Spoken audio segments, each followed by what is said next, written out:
accurate, that is. This is Eddie Orioli on the Honda Italy bike.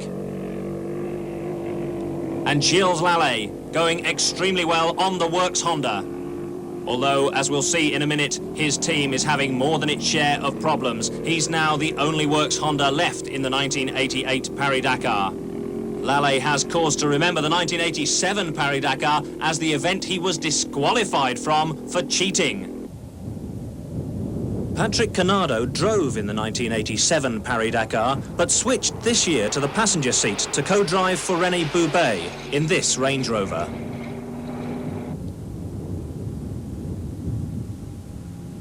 Klaus Seppi in the Mercedes support vehicle of the Chesterfield Yamaha team.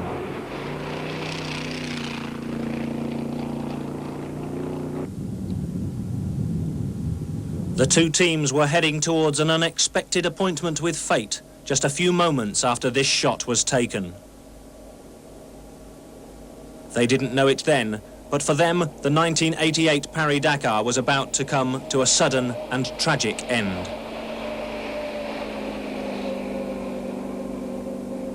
The two cars collided in extremely poor visibility, and Patrick Canardo was killed.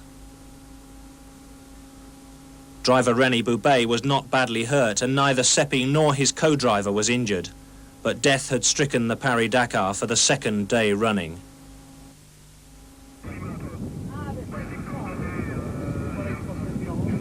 Like Dutch co-driver Kees van Leuverseen the day before, Canardo had been thrown out of the vehicle.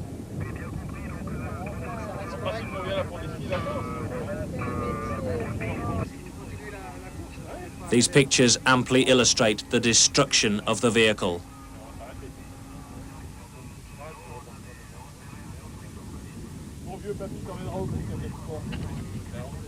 Canardo's seat lies forlorn in the emptiness of the desert.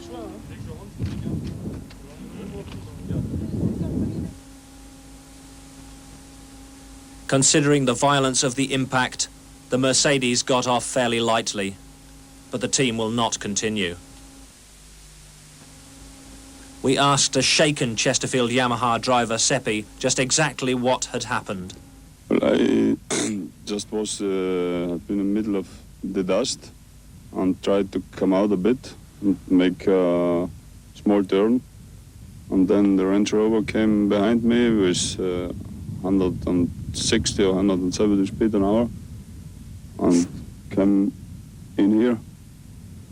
And I was lucky because if he would come in here, we were dead both. Was the dust very bad?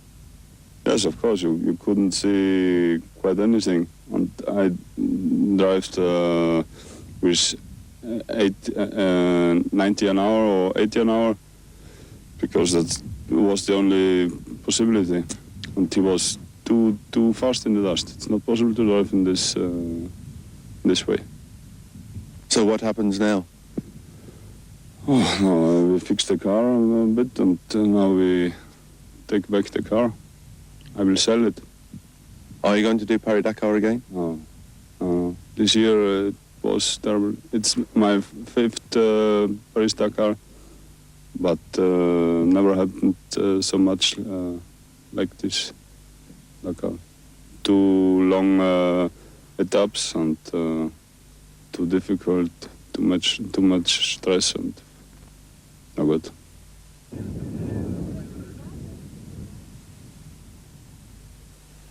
And this is the story on two wheels. Eddie Orioli being passed by his arch-rival on the Chesterfield Yamaha, Franco Pico. And there's no one more determined on four wheels than Ari Vatanen. He knows he's got his teammate breathing down his neck, and that makes him even more determined. They say they're racing as a team, but there's plenty of rivalry between the two Finnish drivers. Gilles Lallet, the remaining Works Honda rider, he's holding a watching brief at the moment.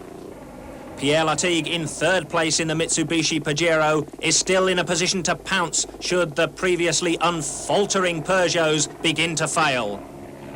And both Latigue and his co-driver having to shield their eyes from the setting sun.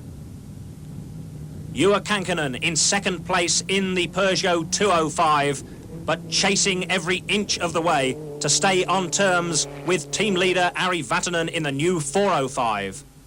There's no more spectacular sight than a rally car in the desert as the sun sets. Andrew Cowan trying to make up time. He's in 6th position at the moment, nearly 5 hours behind, but that's still not a great length of time in the Paris-Dakar. There's no problem navigating your way across the Sahara Desert when you've got all the high-tech expertise of the navigational aids available in this modern helicopter.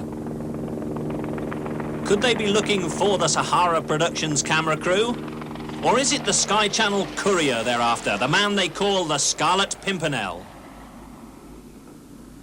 From one set of people who have no problem navigating their way across the Sahara to another, these people have been doing it by instinct for generations, but they manage to find their way unerringly to their destination. Which is more than can be said for these people. Shinazuka is one of the men who's lost in the Sahara. There are many tracks crisscrossing this section of scrub, and Shinazuka comes across Ari Vatanen, who's arrived there from a completely different direction.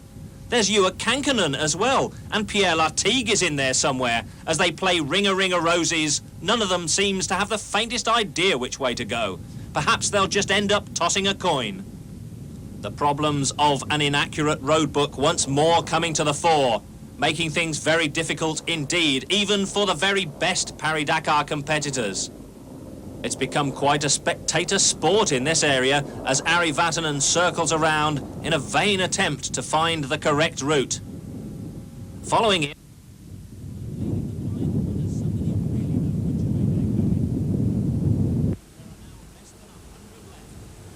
Franco, at the halfway stage of this year's 10th Paris-Dakar rally, you're in the lead and you're looking very strong to win your first ever Paris-Dakar rally. How's it been going so far? With the experience of 3 rally before that one, I'm looking very well to win. So I have the first part carefully and also fast when it was necessary. I have not crashed, I have not a problem in the bike, so I'm fast. With your lead now in Agadez at the halfway stage, will you go a bit more slowly for the rest of the rally, or will you be running the same speed you've been running so far?